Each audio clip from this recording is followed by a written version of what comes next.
Değerli İlqar Mebel evi izləyiciləri, gördüyünüz kimi burada müştərimizin mətbəxindən ölçü götürürük və video təşkil edirik ki, sondakı nəticəni siz də görəsiniz. Müştərimizin narazılığı ondan ibarət idi ki, buradakı dolabların ölçüləri kiçik idi və sirtmələrin də həmçinin ölçüləri kiçik idi və az idi.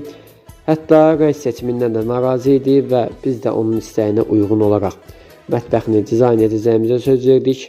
Və burada ölçülər götürüldükdən bir gün sonra artıq dizayn etdik. Müştərimizə mətbəxini göndərdik. Müştərimiz burada mətbəxi təsdiq edib və hazırlanma prosesi başlayır.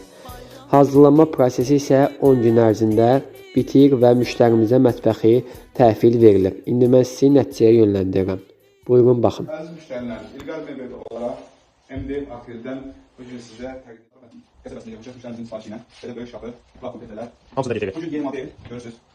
Nasoslardan çox gözəl görsənir. Demək olar ki, bu da MD2, kapsula MD2. Bunun bir adet laminat var, amma başqa kapsula var. Üst şaplarımızı görürsünüz. Aspirant hər səfəndə var. Sonra gəldik, bu şaplarımız mahvelər. Bu da aspirator. Geldi. Şokamız var.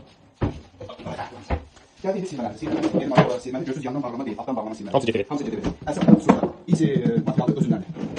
Hamısı da vakuum olacaq silmələr. Eynidən burada da görürsünüz, öz materiallardır. İçinden de yanlar. Maşallah silmələrimizdəcək. Hamısı görürsünüz, yaxşı. Fantastik bir mikrodonluqlarımız üstündə bir şapı panelimiz. Sonra geldi kargomuz. Sonra geldi yenidən qadan şapımız. Sonra adamız görürsünüz, həmən rezə paltarlıqlar, avallar düşürüz. Görürsünüz, gözəl olur ki, əlavətində əlavə şahsı tokalayın. Hem hayırlı olsun. Nəsə narahatçılığın olmadı. Hayırlı olsun, hayırlı olsun. Allah sizden razı olsun. Sağlığınıza qismət. Minnətdarım.